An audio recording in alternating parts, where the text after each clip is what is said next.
வணக்கம் அன்பு நெஞ்சங்களே! நீங்கலாம் இந்த சமயத்துல செம்மையா பயங்கர சந்தோஷத்துல இருப்பீங்கன்றத என்னால உணர முடியுது.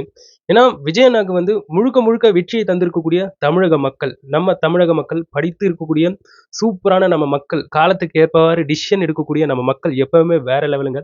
அது போன்ற மக்கள், "மக்கள் தீர்ப்பே மகேசன் தீர்ப்பு" அப்படின்னு சொல்லுவாங்க. அது போன்ற கடவுளாக இருக்கக்கூடிய நம்ம மக்கள் இந்த சமயத்துல விஜய் அண்ணாக்கு இவ்ளோ பெரிய ஒரு வெற்றி வாகையை சூடி தந்திருக்காங்க இல்லையா? இந்த மாரியான சமயத்துல என்ன மாரியான விஜய் அபிமானிகள் இருக்காங்க இல்லையா? ஸோ அவங்க சார்பாக இங்க எங்களுடைய சிரம் தாழ்ந்த நன்றிகளை இந்த இடத்துல பதிவு பண்ணிக்கிறோம். அதே சமயத்துல இப்ப ஏகப்பட்ட விஷயங்கள் பேசப்பட்டு வந்துகிட்டு இருக்கு. அதாவது தொங்கு சட்டமன்றம் விஜய் அண்ணா அவர்கள் எப்படி ஆட்சி அமைக்க போறாரு? அவருக்கு ஏகப்பட்ட பிரஷர் போட போறாங்க. ஏகப்பட்ட கொஸ்டின்ஸ் கேட்க போறாங்க சட்டமன்றத்துலன்ட்டு. ஸோ நெறைய பேர் நெறைய விதங்களா இந்த இடத்துல பேசிட்டு வராங்க. இந்த இடத்துல விஜய் அண்ணா அவர்கள் ஆட்சி அமைப்பது சிக்கல், விக்கல் அப்படின்லாம் ஒண்ணும் கிடையாது.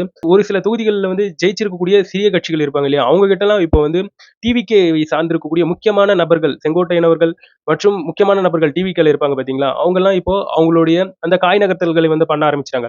கூடிய விரைவில விஜய் அண்ணாக்கு பெரும்பான்மை என்பது கிடைச்சிடும். அவர் மெஜாரிட்டி எடுத்து கண்டிப்பா அவருடைய ஆட்சி காலம் என்பது 5 ஆண்டுக்கும் தொடரும்ன்றதுல எந்த ஒரு மாற்று கருத்துமே கிடையாது.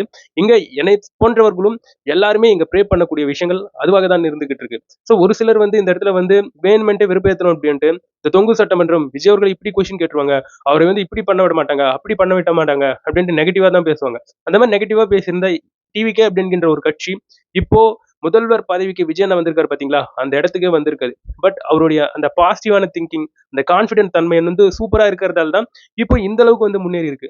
அதே மாதிரி தான் எல்லாத்துலயும் கான்ஃபிடென்ட்டா இருந்தா இந்த இடத்துல எந்த ஒரு பிரச்சனையும் கிடையாது, எந்த ஒரு பயமும் கிடையாது. அதனால கண்டிப்பா விஜய் அண்ணா அவர்கள் ஆட்சி அமைப்பார்ன்றதுல மாற்று கருத்தே கிடையாது. இதை ஜஸ்ட் நான் வாயளவுல சொல்லலங்க. இதை தாண்டி இதை இன்னும் ப்ரூஃபா உங்ககிட்ட சொல்லணும்னா, சோ ஆட்சி அமைப்பதற்கு நிறைய வழிகள் இருந்துகிட்டு இருக்கு. அதற்கேற்பவாறு சிறு குறு கட்சிகள் நிறைய இடத்துல வின் பண்ணியிருக்காங்க. சோ அவங்களும் விஜய் அண்ணா கூட இணைவதற்காக அவங்களும் யோசனையில இருக்காங்க அப்படிங்கின்ற தகவல்களும் நியூஸ் சேனலின் மூலமாக வந்த வண்ணம் உள்ளது.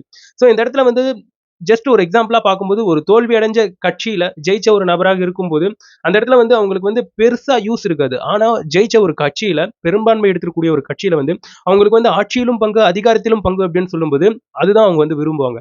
சோ அதனாலேயே நிறைய எம்எல்ஏக்கள் இப்போ டிவிகே பக்கம் போவதற்கான நிறைய சாத்தியக்கூறுகள் என்பது இருந்துகிட்டு இருக்கு. சோ உதாரணத்துக்கு காங்கிரஸ் சோ இதுக்கு முன்னாடியே டிவிகே கூட அலையன்ஸ் வர்றதா ஒரு பேச்சுகள் என்பது போயிட்டு இருந்தது. பிரவீன் சக்கரவர்த்தி அவர்களும் சரி, நிறைய முக்கியமான நபர்கள் இருப்பாங்க இல்லையா? காங்கிரஸை சார்ந்திருக்கக்கூடிய நபர்கள். அவங்க எல்லாம் இந்த மாதிரி எல்லாம் தான் பேசியிருந்தாங்க. பட் கடைசி டைம்ல என்னவோ ஒரு இழுபறியின் காரணமாக காங்கிரஸ் திருப்பியும் டிஎம்கே கூடவே கூட்டணி வச்சிருச்சு. அப்பேற்பட்டிருக்கக்கூடிய காங்கிரஸ் இப்போ 5 இடத்துல 5 சீட் வின் பண்ணி வச்சிருக்காங்க. சோ காங்கிரஸ் டிவிகே பக்கம் போவதற்கான நிறைய சாத்தியக்கூறுகள் இருக்கு அப்படின்ட்டு ஒரு சிலர் பேசிட்டு வராங்க. இன்னொரு பக்கம் பாமக. சோ பாமக இந்த இடத்துல 5 சீட்ஸ் அவங்களும் வின் பண்ணி வச்சிருக்காங்க. So PMK plus Congress plus TV மொத்தம் சேர்த்தா 118. சோ கண்டிப்பா இந்த பெரும்பான்மையை வச்சு தமிழ்நாட்டை ஆள முடியும். சோ இந்த மாதிரியான ஒரு நிகழ்வு ஏற்படும் அப்படின்ட்டு ஒரு சிலர் சொல்லிட்டு இருக்காங்க. இன்னொரு சிலர் என்ன சொல்லிக்கிட்டு இருக்காங்கன்னா, சிறிய சிறிய கட்சிகள் அதாவது விசிகா இருக்கு பாத்தீங்களா? அவங்க ஒரு 2 தொகுதியில வின் பண்ணியிருக்காங்க. அதுக்கப்புறம் சிபிஎம், சிபிஐ அப்படின்ட்டு அந்த 2 கட்சிகளும் தலா 2 தொகுதிகள் வின் பண்ணி சோ மொத்தம் 4 தொகுதிகளாக இருந்துகிட்டு இருக்கு. சோ விசிகாவோட சேர்த்து மொத்தம் 6 தொகுதி. இந்த இடத்துல காங்கிரஸோ இல்ல பாமகவோ யாரோ ஒருத்தர் வந்துட்டாங்கன்னா, சோ இந்த இடத்துல 119 தொகுதிகளாக மாறுகின்றது விஜய் அவர்களுடைய அந்த கணக்கையும் சேர்க்கும்போது அப்படின்னும்போது, சோ இந்த இடத்துல விஜய் அவர்கள் ஆட்சி அமைப்பதற்கான பிரகாசமான ஒரு வாய்ப்புகள் இருந்துகிட்டு இருக்கு. இந்த இடத்துல அந்த கட்சிகளை சார்ந்திருக்கக்கூடிய அரசியல்வாதிகளே இப்ப கூட்டணி சார்ந்து பேச்சுக்கள்ல ஈடுபட்டுட்டாங்க. அதற்கேற்பவாறு பாசிட்டிவான பேச்சுக்கள் வெளியே வந்துகிட்டு இருக்கு அப்படின்ட்டு சோ நியூஸ் சேனல்ல செய்திகள் வந்த வண்ணம் இருந்துகிட்டு இருக்குங்க. இந்த இடத்துல நிறைய பேருக்கு இப்ப மனசுல ஓடுறது தொங்கு சட்டசபைன்னா என்ன அப்படின்ற அந்த கேள்விதான். நான் பார்த்ததை வச்சு உங்ககிட்ட எக்ஸ்பிளைன் பண்ணிடுறேன். அதாவது தொங்கு சட்டசபை என்றது அதாவது தமிழ்நாட்டுல ஆட்சி பிடிக்கணும்னா கிட்டத்தட்ட ஒரு 118 சீட்ஸ்க்கு மேல வின் பண்ணணும். சோ 118 சீட் வின் பண்ணா சோ யார் கூடவும் கூட்டணி இல்லாம ஜெயிச்ச கட்சியே அவங்க முதலமைச்சர் பதவியை நிர்வகிச்சு அவங்க 5 ஆண்டு ஆட்சியை தொடரலாம். ஒருவேளை இந்த 118க்கு கீழே சோ அவங்க சீட்ஸை வின் பண்ணியிருந்தாங்கன்னா கண்டிப்பா அவங்க என்னதான் பெரும்பான்மை பெற்றிருந்தாலும் அவங்க மெஜாரிட்டியா காமிக்கணும். அதாவது 118 அப்படின்ற அந்த எம்எல்ஏஸை காமிச்சு சோ அவங்க ஆட்சியை தொடரணும். சோ அதை யார்கிட்ட போயிட்டு இந்த மாதிரி மெஜாரிட்டியை காட்டணும் போது ஆளுநர் கிட்ட காட்டணும். தேர்தல் ஆணையம் என்ன பண்ணுவாங்கன்னா சோ இந்த எலெக்ஷன் ரிசல்ட்ஸ் எல்லாத்தையும் சரி பார்த்து நம்மளுடைய குடியரசுத் தலைவர் கிட்ட அதோடைய டீடைல்ஸை அனுப்பிடுவாங்க. வெற்றி பெற்றிருக்கக்கூடிய கட்சியோடைய டீடைல்ஸை அனுப்பிடுவாங்க.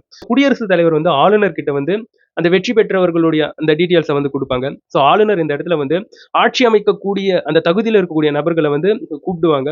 சோ அப்படி கூப்பிட்டு அவங்க பெரும்பான்மையை காண்பிக்கும் பட்சத்தில் சோ அவங்க ஆட்சியை தொடர்ந்து நிர்வகிக்கலாம். 5 வருஷம் வரைக்கும் நிர்வகிக்கலாம். மாற்று கருத்தே கிடையாது. அப்படி அவங்க பெரும்பான்மை எடுக்காம, அதாவது 118க்கு கீழ அவங்க வந்து சீட்ஸ் எடுத்திருந்தாங்கன்னா, அவங்களுக்கு வந்து சிறிது காலம் அவகாசம் என்பது குடுக்கப்படும். அந்த சிறிது கால அவகாசத்துக்குள்ளேயே அவங்க வந்து சில எம்.எல்.ஏக்கள் வந்து ஆங்காங்கே சில கட்சியில வந்து ஜெயிச்சிருப்பாங்க இல்லையா? அந்த கட்சிய வந்து கூட்டணிக்கு அமைச்சுக்கிறதோ, இல்ல அவங்க கிட்ட பேச்சுவார்த்தை நடத்தி சில எம்.எல்.ஏக்களை வந்து ஈர்க்கிறதோ, இந்த மாரியான விஷயங்களை பண்ணி, அந்த கட்சி வந்து மெஜாரிட்டி காமிச்சதுன்னா, கண்டிப்பா இந்த இடத்துல வந்து ஆளுநர் அவங்களை வந்து ஆள விட்டுருவாங்கன்றதுல வந்து மாற்று கருத்தே கிடையாது.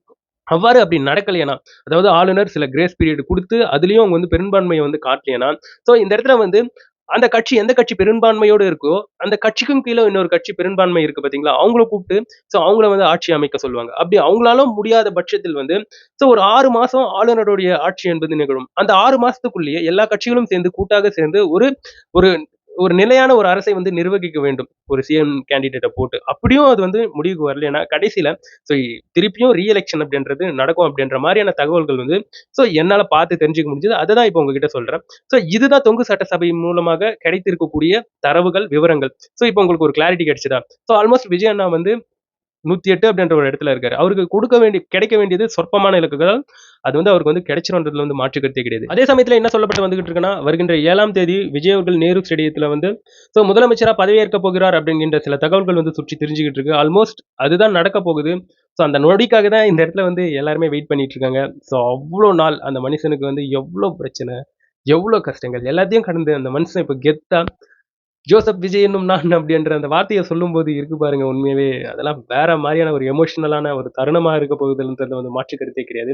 இந்த இடத்துல வந்து ஒரு முக்கியமான விஷயத்த வந்து பதிவு பண்ணி ஆகணும். நெறைய இடத்துல வந்து பயங்கரமா ஷேர் ஆயிட்டு இருக்கு. அதாவது எம்ஜிஆர் அவர்களுடைய ரெக்கார்டையே விஜய் அண்ணா வந்து பிரேக் பண்ணியிருக்காருன்னும்போது, இந்த இடத்துல வந்து எம்ஜிஆர் அவர்களுடைய ரெக்கார்ட் பிரேக் பண்ணத இந்த இடத்துல வந்து பெருமையா பேச வரலங்க. எம்ஜிஆரை விட பேரன்பு கொண்டிருக்கக்கூடியவர் தான் தளபதி விஜய் அவர்கள் அப்படின்ற இந்த விஷயம் வந்து இந்த இடத்துல வந்து நான் சொல்ல வரேங்க. அவ்ளோ பேரன்பு கொண்டிருக்கக்கூடிய நபர். மக்கள் கிட்ட அவ்ளோ பேரன்பு கொண்டிருக்கக்கூடிய ஒரு நபர். அவங்களுக்கு எதனா ஒண்ணுன்னா இவரு தாங்க மாட்டாரு. அதை வந்து நம்ம வந்து இப்ப ரீசென்ட்டா நடந்த ரோட் ஷோஸ்லயும் சரி, அவரு இத்தனை காலம் ஒவ்வொரு குடும்பத்திலயும் ஒவ்வொரு பிரச்சனை நடந்தாலும் அவங்களுடைய குடும்பத்தில போயிட்டு உட்கார்ந்து அவர் பேசியிருக்கக்கூடிய விஷயங்களாம் சரி, எல்லாமே ஒண்ணு ஒண்ணு நம்மளுக்கு வந்து உணர்த்தும். திருப்பியும் சொல்றேன் இந்த இடத்துல விஜயண்ணாவ நெனச்சு ரொம்ப பெருமையா இருக்குங்க. ஏன்னா, மிகப்பெரிய ஒரு கட்சி கிடையாது.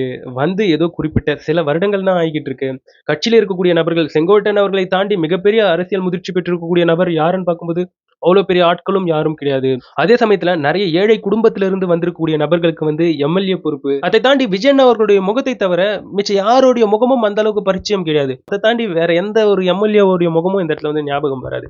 பட் இருந்தாலும் விஜய் அண்ணா அந்த விசில் சின்னம் விஜய் அண்ணா, விஜய் அண்ணா தான் விசில் சின்னம் அப்படின்ட்டு அவங்களுடைய மக்களுடைய மனசுல ஆழ்மையாக பதிஞ்சிருக்கக்கூடிய விஜய் அண்ணா செய்திருக்கக்கூடிய இந்த சம்பவம் வந்து ரெக்கார்ட் பிரேக்கிங் இல்லங்க. இந்தியா மட்டும் இல்லாம உலக அளவுல பேசக்கூடிய ஒரு நியூஸ் இது. இவ்ளோ பெரிய ஒரு பெரும்பான்மைய வந்து பெற்றிருக்கு பார்த்தீங்களா? வேற லெவலுங்க. வேற லெவல். உண்மையாவே அதுல வந்து மாற்று கருத்தே கிடையாது. இந்த மாரியான சமயத்துல சில தகவல்கள் வேற சோசியல் மீடியால வந்து சுற்றி திரிஞ்சுகிட்டு இருக்கு. இது வந்து உண்மையா, பொய்யா அப்படின்னு தெரியல. ஆல்மோஸ்ட் இது வந்து பொய்யாக தான் இருக்குன்ற மாரி தான் எனக்கு தோணுது. அதாவது ரீசென்ட்டா த்ரிஷா அவர்கள் வந்து கருப்பு படத்துடைய ஆடியோ லான்ச்சுக்கு வந்து போகல. அந்த ஈவென்ட்க்கு போகல அப்படின்ட்டு நெறைய பேர் வந்து நெறைய வீடியோஸ் வந்து பதிவு பண்ணியிருந்தாங்க.